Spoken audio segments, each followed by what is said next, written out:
ऊंटारी बातां आकाशवाणी उदयपुर, बीकानेर, बांसवाड़ा, सूरतगढ़, डूंगरपुर और माउंट आबू से प्रत्येक माह के दूसरे चौथे शुक्रवार को शाम 5:30 से 6 बजे तक आप सुनेंगे ऊंटों पर विशेषज्ञों की राय और जानकारी। ऊंटारी बातां के इस भाग के प्रायोजक हैं राष्ट्रीय उष्ट अनुसंधान केंद्र बीकानेर। ऊंटारी बाता कार्यक्रम सुननाड़ा ने मारा मोखड़ा मोखड़ा राम राम राम राम सा राम राम। देखो रामी राम सा भाई, कोई भी पशु आप अगर पालना हाँ तो बीरे पालन पोषण रो पूरो ध्यान रखनो चाहिए। देखो पशुपालन एक कला है जो एक पीढ़ी दूजी पीढ़ी में हस्तांतरित की जावे है। पशुचारण ना केवल जीविकोपार्जन रो एक तरीको है बल्कि जीने रो तरीको भी मानो जावे है। देखो सा अब तो समय बदल गयो है। ई काल में कई पशुआं जिया के गाय, बैल, भैंस, भेड़, बकरी, मुर्गी, हाथी, घोड़ा और ऊंट, इन सभी पशुओं को पालन पोषण वैज्ञानिक ढंगू कियो जावे है।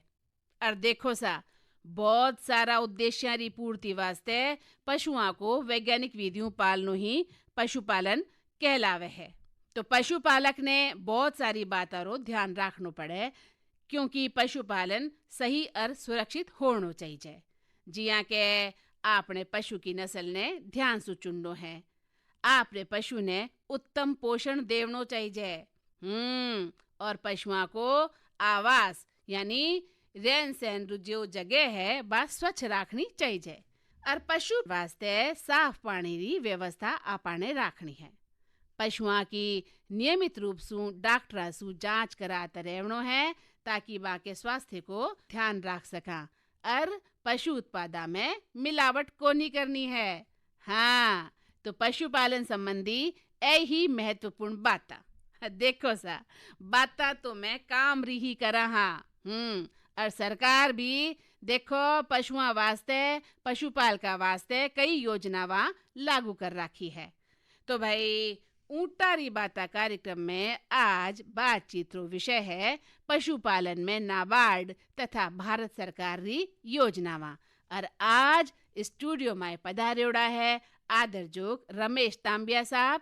आप एजीएम हो यानी सहायक महाप्रबंधक नाबार्ड बीकानेर जोन में। तो भाई करा रमेश तांबिया साहब रो बहुत बहुत स्वागत। तो रमेश तांबिया जी आप रो स्टूडियो में बहुत बहुत स्वागत है सा।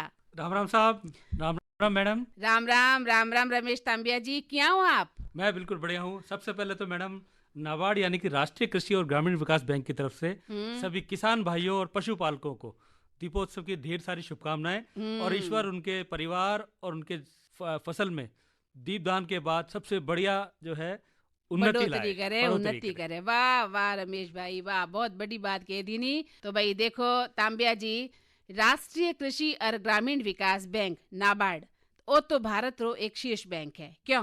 बिल्कुल जी। और इन्हें कृषि ऋण से जुड़े क्षेत्र में योजनावां और परिचालन के नीतिगत मामला में और भारत रा ग्रामीण अंचल री अन्य आर्थिक गतिविधियां वास्ते मान्यता भी प्रदान की गई है। ठीक है उन्हीं में? बिल्कुल मैडम, बिल्कुल आपने सही फरमाया है। बिल्कुल। तो देखो आज ऊंटारी बाता में आप पशुपालन में नाबार्ड और भारत सरकार री योजना पर भी बात कर जी मैडम। तो देखो मैं जाननी चाहूँ कि पशुपालन में नाबार्ड रो कई योगदान है। देखिए मैडम, जैसा कि मेरे किसान साथी जानते ही हैं, सारे साल भर अगर वो खेती करेंगे तो भी उतनी आय अर्जित नहीं कर सकते जितनी अगर वो पशुपालन पे 6 से 8 महीने मेहनत कर लेंगे तो। और भारत सरकार भी और राष्ट्रीय कृषि और ग्रामीण विकास भी चाहती है कि किसान पूरी तरह से खेती की बजाय दूसरे अन्य माध्यमों पर भी निर्भर हो। जैसे कि पशुपालन वो कोई सा भी हो सकता है, चाहे वो गाय पालन हो, बकरी पालन हो, ऊंट पालन हो, भेड़ पालन हो या ऐसा कोई भी जो पशु है जो उसकी आय में बढ़ोतरी कर सके। सरकार चाहती है कि उसकी सेकंड आय हमेशा तैयार रहे, क्योंकि आज का जो समय चल रहा है उस समय में कभी भी प्राकृतिक आपदा आने से किसान की आय पे विपरीत प्रभाव पड़ सकता है। लेकिन पशुपालन एक ऐसा माध्यम है जो उसको साल भर जिंदा रखने के लिए उपयोगिता के रूप में मूल्य चुकाता रहता है।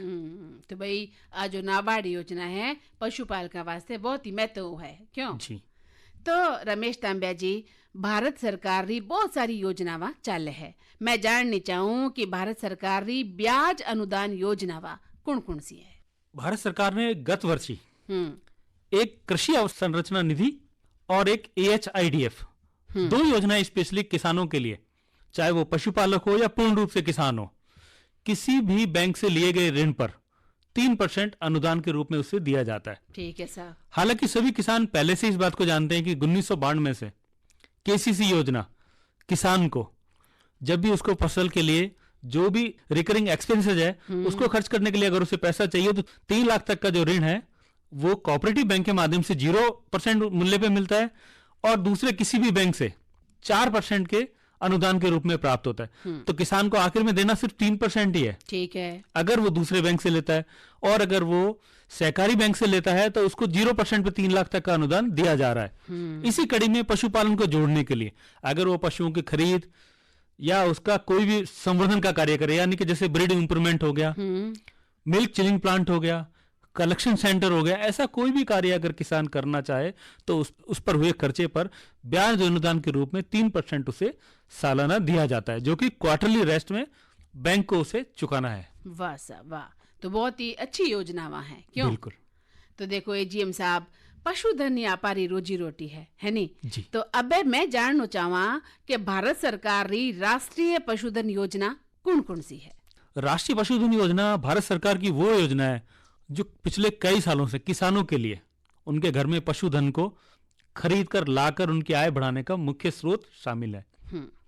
भले ही कोई किसान बकरी खरीदना चाहे, भेड़ खरीदना चाहे, मुर्गी पालन करना चाहे, मछली पालन करना चाहे या कोई भी ऐसा, इसको स्मॉल रूमिनेंट्स बोलते हैं, मतलब छोटे पशु जो होते हैं, अगर कोई भी वो खरीदना चाहे तो कुल हुए खर्च पर 50% कैपिटल सब्सिडी बैंक के माध्यम से किसान को प्राप्त होगी। ठीक है सर। इसका इस तरह से होता है कि अगर वो 500 बकरियां एक साथ खरीदते हैं या 3 साल के फेज में खरीदते हैं, माने कि एक बार में 100 ले ली, अगली बार में 200 ले ली, फिर तीसरे फेज में तीसरे साल में 200 ले ली। ठीक है। अगर वो 500 बकरियों का पालन करते हैं तो 500 बकरियों पर बकरी को खरीदने के लिए, उनको शेड बनाने के लिए और दूसरी कई चीजों को जो कि उसके पशुपालन में उपयोगी होंगी, उन सब के लिए किए गए टोटल खर्च पर, माने कि इसका टोटल खर्चा माना जाता है 1 करोड़ रुपया। ठीक है सर। 1 करोड़ में से 50 लाख रुपए सरकार वहन करेगी और 50 लाख रुपए उन्हें अपने पल्ले से लगाने हैं। हाँ। ठीक ऐसे अगर वो मुर्गी पालन करते हैं तो मुर्गी पालन का जो इन सब मैंने बताया कंपोनेंट, इनको जोड़ के खर्चा मानते हैं 50 लाख रुपए, तो 50 लाख में से 25 लाख रुपए सरकार उनको अनुदान के रूप में वापस दे देती है। इसके अलावा मछली पालन में अगर वो खर्च करते हैं पैसा, मछली पालन में 100/100 में अगर वो मछली पालन करते हैं, कुल हुए खर्चे का 50% अनुदान के रूप में प्राप्त होता है। या ऐसे कोई भी, जैसे कि खरगोश पालन है या ऐसा कोई भी पशु जो उन्हें आय का स्रोत देगा, उस पर हुए टोटल खर्चे का 50% अनुदान के रूप में वो प्राप्त कर सकता है। ठीक है।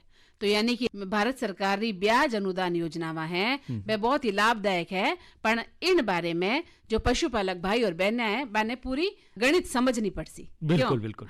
तो देखो तांबिया साहब, किसान उत्पादक संगठन री जो आप बात करा, तो मैं जाननी चाहूँ कि किसान उत्पादक संगठन रो कई मतलब है और इन वास्ते कहीं कहीं प्रयास कियो जावे और कहीं कहीं संभावना आपने नजर आवे। मैडम, ये जो किसान उत्पादक संगठन है ये 2009 से नाबार्ड के द्वारा बनाए जा रहे हैं और भारत सरकार ने 2012 से लेकर 2016 तक नाबार्ड को बहुत ही ज्यादा महत्वाकांक्षी रूप से बताया कि ये जो आपने कार्यक्रम चलाया है किसान उत्पादक संगठन, ये किसानों को वास्तव में लाभ पहुंचाता है। लेकिन अभी भी अगर अपने बीकानेर, जैसलमेर या ऐसे इलाकों की बात करें जो बहुत ही देश के बड़े जिलों की श्रेणी में आते हैं, वहां पर किसानों तक सूचना अभी भी नहीं पहुंच पा रही है। वास्तव में किसान उत्पादक संगठन का जो मुख्य लक्ष्य है वो ये है, आज आप और हम सब जानते हैं मैडम, अगर अकेला किसान कोई खेत में फसल लगाए और जब खड़ी फसल को बेचने जाए बाजार में, ठीक है, तो खरीदार अपने तरीके से उसका मूल्य तय करता है। ठीक है। जबकि हम सब ये जानते हैं बाजार में खरीदार जो है वो मूल्य तय नहीं करता है, बेचान करता मूल्य तय करता है। आप कहीं पर भी चले जाइए दुनिया के किसी भी कोने में कुछ चीज खरीदने के लिए, जब आप जाएंगे तो उस पर लिखा होता है मैक्सिमम रिटेल प्राइस, माने कि अधिकतम खुदरा मूल्य। बिल्कुल सर, बिल्कुल। आप उससे ज्यादा उससे चार्ज नहीं कर सकते हैं, लेकिन कहीं पर भी ये नहीं लिखा होता है कि इससे कम में आप इसको खरीद सकते हैं।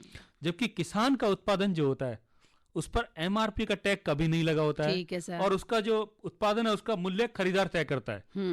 मेहनत करे किसान, बीज लगाए, सर्दी में वो परेशान हो, और जब फसल तैयार हो तब तक तन पे उसकी ठीक से कपड़े भी ना हो, और जब बेचने जाए तो मूल्य दूसरों लगावे, दूसरा मूल्य तय करे। इसी मुश्किल को कम करने के लिए किसान उत्पादक संगठन का प्रयोजन स्टार्ट किया गया।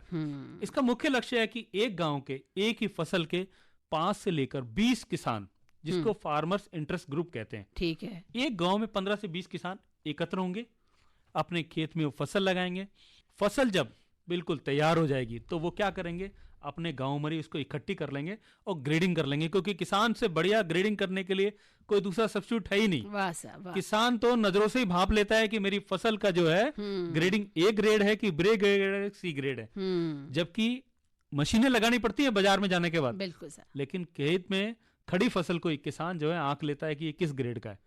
वो अपनी तरीके से इसको ए ग्रेड, बी ग्रेड और सी ग्रेड 3 अलग अलग ढेरियां बना लेगा, और विक्रेता को कह देगा कि मेरा जो है जब 5 या 10 किसान होंगे तो मेरे पास क्या होगा, ढेरी बड़ी होगी, और जब ढेरी बड़ी होगी तो मैं उसका मूल्य तय करने के लिए किसान कहेगा मेरे पास कुल इतना माल है, क्या आप खरीदना चाहेंगे इस मूल्य में। तो सामने वाला मंडी छोड़ करके किसान के खेत में आएगा और चेक करने के बाद उसके मूल्य को खरीदने के लिए ऑफर करेगा कि आपने जो मूल्य ऑफर किया है वो कम है कि ज्यादा है। ये कम है कि ज्यादा का मतलब है निगोशिएशन पावर किसके हाथ में आ गई, किसान के हाथ में। और यही इस फार्मर प्रोड्यूसर ऑर्गेनाइजेशन का लक्ष्य है कि उत्पादन को बेचने की क्षमता किसान के हाथ में होनी चाहिए, ना कि खरीदार के हाथ में। वाह साहब, वाह। तो बहुत ही महत्व बात आप बताइए कि किसान उत्पादक संगठन रो मतलब कहीं है, और सारी शक्ति किसान रे हाथ में आ गई है। ई उत्पादन रो, ई संगठन रो ओइज मतलब है।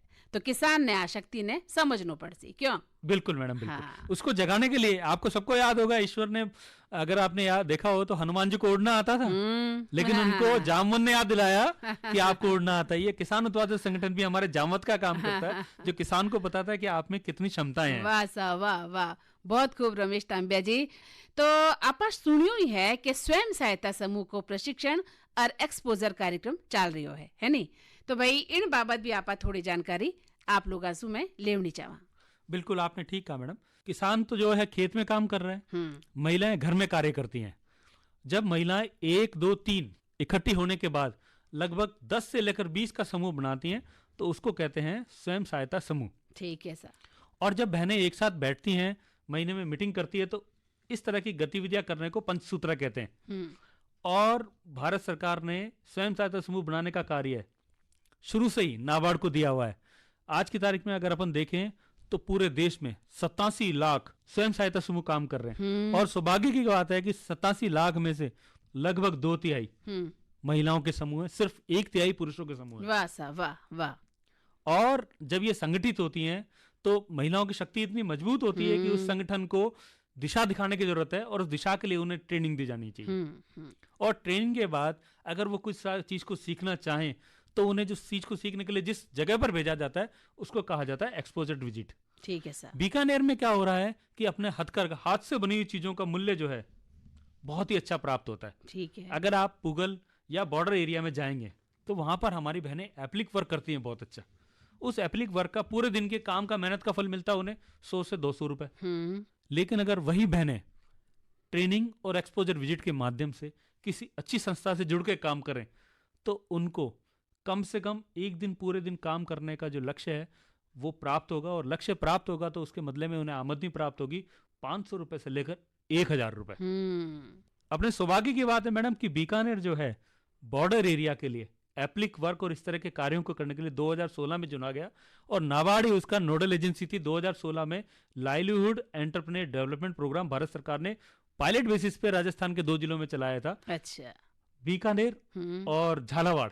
ठीक है। आज की तारीख में बीकानेर बहुत ही अच्छा काम कर रहा है। इसी कड़ी में हम लोग उनको ट्रेनिंग और दे भी जा रहे हैं। ट्रेनिंग के बाद उनको दूसरे ऐसे क्षेत्रों में भेज रहे हैं एक्सपोजर विजिट के, जहां से वो उस निडिल को काम में लेना और भी बारीकी से सीख कर आ रही है। तो इससे उनकी आय भी बढ़ रही है। और जब आप जानते हैं मैडम, अगर एक महिला सशक्त बनती है तो वो सिर्फ परिवार सशक्त नहीं बनता है, पूरा समाज सशक्त बनता है। बिल्कुल, समाज ने छोड़ा पा बात करा देश री तो पूरा देश ही सशक्त बने बिल्कुल, जब एक महिला सशक्त हो जावे। बिल्कुल, और आप बहुत ही खुशी की बात बताई कि जो स्वयं सहायता समूह री महिलावां हैं वे बहुत ही चोखो और बढ़िया काम कर रही हैं। और मैं कह सका कि आज महिला आ सोचे कि मैं बहुत कमजोर हूँ तो इन बातों ऊपर उठ महिला ने काम करना चाहिए, चाहे बा शहरी महिला हो चाहे बा ग्रामीण महिला हो। क्यों रमेश जी? बिल्कुल बिल्कुल हाँ, मैं चाहूँ कि पहले एक लोकगीत आपा सुन लें। जी मैडम। तो चलो देखो एक लोकगीत आपा सुना और मैं आपने बताऊं कि लोकगीत तो राजस्थानी संस्कृति रो अभिन्न अंग है और जनरी भाषा है। तो सुना ओ गीत लो।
तारी सोनी सूरत मन भाग गई भाग गई। मेरे कन्हैया ढोल बजा।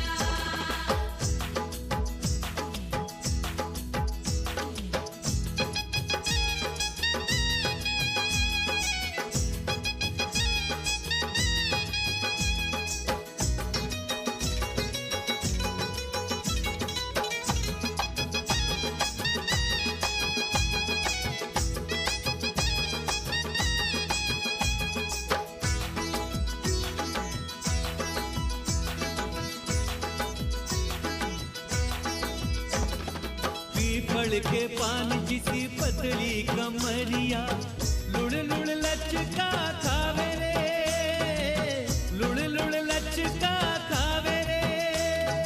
गाँव की गोरी में नाजुक सी छोरी मत ना प्रीत जगावे रे, मत ना प्रीत जगावे रे। ढोलना रे ढोल बजा।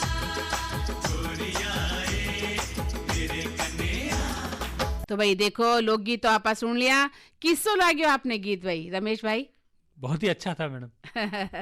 देखो एक बात मैं कहनी चाहूँ कि रविंद्रनाथ टैगोर रो नाम तो आपा जाना ही। हाँ, बे कहो कि लोकगीता तो संस्कृति रो सुखद संदेश ले जावन वाली कला है।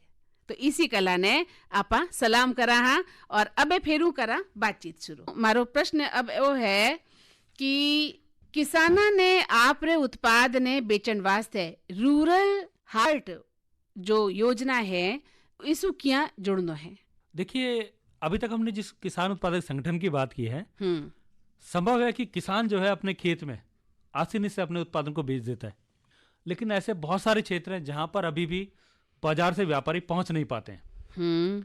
तो व्यापारी और किसान को मिलाने के लिए जिस जगह का निर्माण किया जाता है उस निर्माणित की हुई जगह पर होने वाले सारे खर्चे को सबसे पहले तो नाबार्ड वहन करेगा। ठीक है। और इसमें भी सौभाग्य की बात है कि बीकानेर इसमें चुना गया है अपने खाजूवाला में। इसके लिए एक ग्रामीण हाट बनाया जा रहा है। ग्रामीण हाट का लक्ष्य होगा कि वो एरिया अपना कमांड एरिया है, किसान की उत्पादन क्षमता भी वहां अच्छी है, व्यापारी उन गाँवों में क्योंकि बहुत दूरी पर है तो पहुंच नहीं पाते हैं। ठीक है। उसके लिए चुने गए गोलू वाली जगह पर एक ग्रामीण हाट माने कि एक पैसेज का निर्माण किया जाएगा जिसमें लगभग 40 दुकानें किसानों को उपलब्ध कराई जाएंगी। ये सारे की सारी दुकानें सोलर से चलेंगी। ऑफिस बनाया जाएगा और वहां पर किसानों के बैठने की उत्तम व्यवस्था होगी जो कि चारों तरफ फेंसिंग होगी। इसका लक्ष्य यही है ग्रामीण हाट से किसानों को जुड़ने का। उनको उसके लिए किसी भी तरह का खर्चा किसी को देना नहीं है, सिर्फ अपना बीज लगाते समय सूचित करना है सोसाइटी को, जो पैक्स होता है ना, प्राथमिक सहकारी समिति, उसको बताना है कि मेरे पास इतनी जमीन है और मैं इस फसल को रूरल हाट के माध्यम से ही बेचूंगा। ठीक है। ऐसा नहीं है कि उसने कह दिया है तो उसको बेचना ही है। हाँ, हाँ। अगर उसको अच्छा मूल्य मिले तो वो कहीं और भी बेच सकता है। ठीक है सर। हम तो सिर्फ उसको प्लेटफॉर्म देंगे जहां पर किसान और व्यापारी आपस में बैठ के बात कर सकें, ठीक है। क्योंकि दोनों के लिए दूरी मायने रखती है। हम्म। किसान का अपना पल्ले से पैसे खर्च करके व्यापारी तक पहुंचना और व्यापारी का अपने पल्ले से पैसे खर्च करना किसान तक जाना इतना आसान नहीं है। वहां पर किसान अपनी फसल लाएंगे और वो बल्क में लाएंगे, ये किसान अकेला नहीं लाएगा, ठीक है। गांव के 20-25-50 किसानों से खरीद के वहां पर लाएंगे और लाने के साथ ही साथ वो अपने आप को सूचित कर देंगे सहकारी समितियों को कि मैं इस तारीख को आऊंगा, आप अगर कुछ व्यापारियों से वहां हमारा संपर्क करा सकते हैं तो करा दीजिए। और सहकारी समिति से सीधे संपर्क में होते हैं किसान के साथ साथ व्यापारी, तो वो पर्ची के माध्यम से, व्हाट्सएप और मोबाइल के माध्यम से सूचना पहुंचाते हैं कि भाई हमारे ये किसान है, इस फसल के लिए इस तारीख को आएंगे। 7 दिन की 7 फसलें डिसाइड हो जाती हैं पहले से। अच्छा, वाह। जिससे ये नहीं कि भाई सोमवार को एक किसान जो है सरसों ला रहा है तो उसी दिन कपास वाला किसान भी आए। अच्छा, उसकी आशा नहीं रहेगी। सोमवार को सरसों हो गई, मंगलवार को कपास हो कपास जाएगी, होगी। बुधवार को उड़द हो जाएगी, मूंग हो जाएगी, या अपने यहाँ जो भी उस एरिया में फसल होती है, 7 दिन आ जाएंगे। और व्यापारी वहां पर आकर के अपने तरीके से तय कर लेंगे और किसान कह देगा अगर उसको मूल्य सही लगेगा, बाजार मूल्य से अच्छा मूल्य मिलेगा तो वो बेच देगा। ठीक है। और किसान के साथ साथ व्यापारी को भी बाजार से अच्छी चीज सही मूल्य पे मिल रही है मिल तो किसान के जाती है। साथ व्यापारी को भी लाभ है। दोनों पक्षों को बराबर लाभ पहुंचाने के लिए भारत सरकार की इस योजना के नाबार्ड के द्वारा पूर्णतः क्रियान्वयन होता है। दूसरा, अभी अपने कलेक्टर साहब यहाँ पर बीकानेर में बनाने जा रहे हैं अपना, जो ये सब्जी विक्रेता है सारे के सारे व्यास कॉलोनी में, ठीक है। इनको एक जगह एकत्र करके इनके लिए एक ऐसा मंच बनाने जा रहे हैं। अच्छा, बहुत ही खुशी की बात है। तो रमेश जी, मैं एक बात पूछनी चाहूँ, आप बात करी रूरल हाट री, एक होवे रूरल मार्ट, तो रूरल हाट और रूरल मार्ट में अंतर काई है? मैडम, इसमें मोटा अंतर तो यही है, किसान भाइयों को समझ में आ गया होगा, हाट पर सिर्फ मेरे किसान, ठीक है, उनका अधिकार है, और मार्ट पे लुगाया को, मार्ट पे हमारी महिलाओं का। मार्ट हमारे यहाँ नोखा में बनाया गया है मैडम, राजीविका मार्ट, जहां पर हमारी बहनों के हाथों से बनाए हुए उत्पाद बेचने के लिए उपलब्ध कराए गए हैं।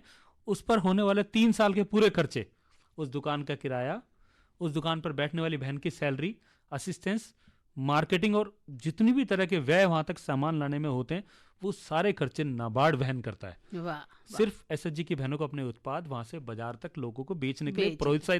प्रोत्साहित करना है। सिर्फ 3 साल के लिए वो पूरा कार्य नाबार्ड बहुत ही महत्वपूर्ण कार्य कर रहे है।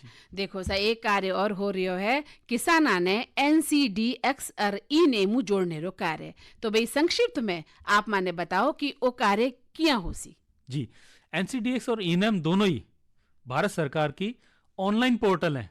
अच्छा, और ऑनलाइन पोर्टल पे किसान अगर अपना चाहे तो खेत से ही 90 दिन की हैजिंग कर सकता है कि मैं 90 दिन के बाद मेरी फसल तैयार होगी, अगर मुझे ये मूल्य मिलता है, एक सर्टेन अमाउंट वो डाल करके वहां पर ब्लॉक कर सकता है कि इस प्राइस में अगर मेरे से कोई खरीदार चाहे तो मैं इतना उत्पादन उसको बेच सकता हूँ।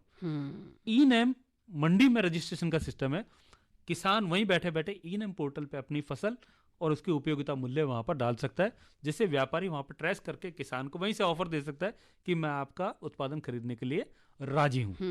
दोनों का समय बचेगा, और दोनों का समय बचेगा तो देश का उत्थान होगा उससे। तो भाई जो हमारे प्रधानमंत्री जी डिजिटल इंडिया रो सपनों देखे हुए है वो यही पूरा हो सी। मैडम, ये डिजिटल में तो एक और चीज जोड़ना चाहूंगा मैं। अभी किसान भाइयों के लिए लगभग सभी जिलों में भारत सरकार ने जो डिजिटल बैंकिंग सिस्टम है DBS का अभी उद्घाटन किया पिछले महीने, और उसके अंतर्गत सभी बैंकों को एक एक डिजिटल वैन दी गई है, जिससे कि किसान के घर वो उस गांव में जब घूमेगी वो वैन, किसान को कहीं जाने की जरूरत नहीं, उसी वैन से अपने ATM से या स्कैन करके अपने कोड से पैसा वो वहीं ड्रॉ कर सकते हैं। 20,000 तक की ट्रांजैक्शन बहुत आसानी से अपने डोर स्टेप पे कर सकते हैं। कर सके है, वाह वही। तो देखो सा, पशुपालका ने पशुओं के संक्रमण से दूर करने वास्ते पशु सखी कार्यक्रम भी शुरू करियो है। तो वो कार्यक्रम कई है और ई कार्यक्रम सु पशुपालक क्या जुड़ सके है?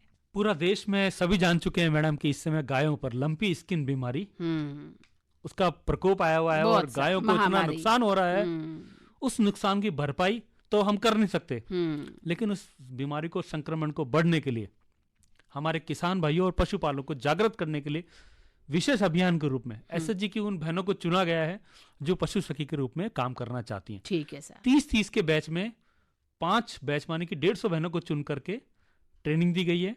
उनको एक ट्रेनिंग किट के साथ साथ एक जो प्राइमरी हेल्थ के लिए किट दिया गया है और उनको समझाया गया कि आप इन गांवों में जाओगे और वहाँ के पशुपालकों को समझाओगे कि अपने पशुओं को साफ सुथरे स्थान पे रखना है।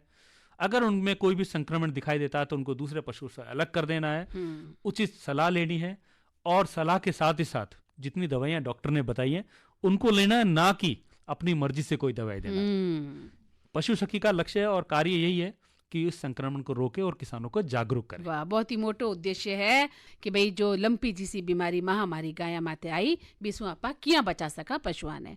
और देखो सा सरकार हर वर्ग वास्ते कई योजनावा लागू कर रखी है। तो सरकार रो एक ही उद्देश्य है कि पशुपालक भाई बहनिया भारत सरकार और राज्य सरकारी योजनावा सु जुड़े और बैठे तई पहुंच सके।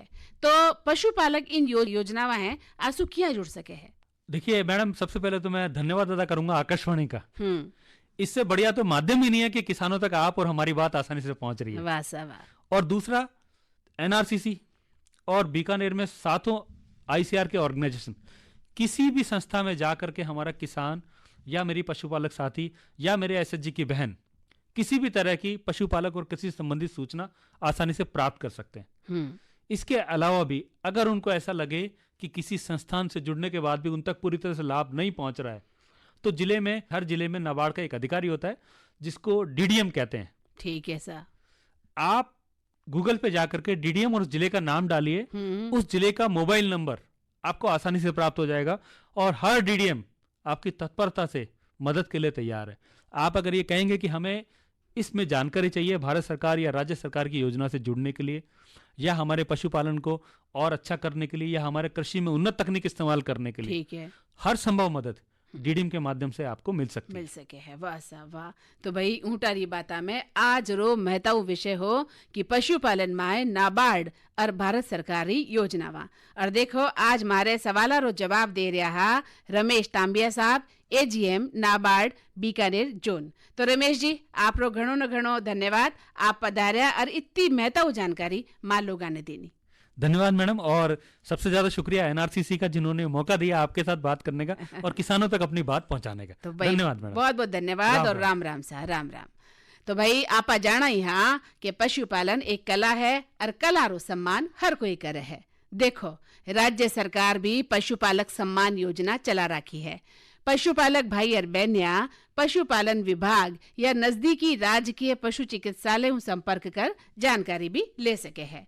तो भाई आ ही बहुत ही महत्व बात और आज अतो ही अबे कार्यक्रम रो वक्त पूरो हो रियो है। मैं आपने बता दूं इन कार्यक्रम री प्रस्तुतकर्ता और संयोजक ही मीनाक्षी मलिक, प्रस्तुति सहयोगी मंदाकिनी जोशी, तकनीकी निर्देशक हा नरेश प्रभाकर और तकनीकी सहयोगी हा सुभाष कुमार। तो अब मने आज्ञा देड़ाओ, फिर मिलाला जद तई घड़ा न घड़ा। राम राम सा राम राम, रामी राम सा राम राम।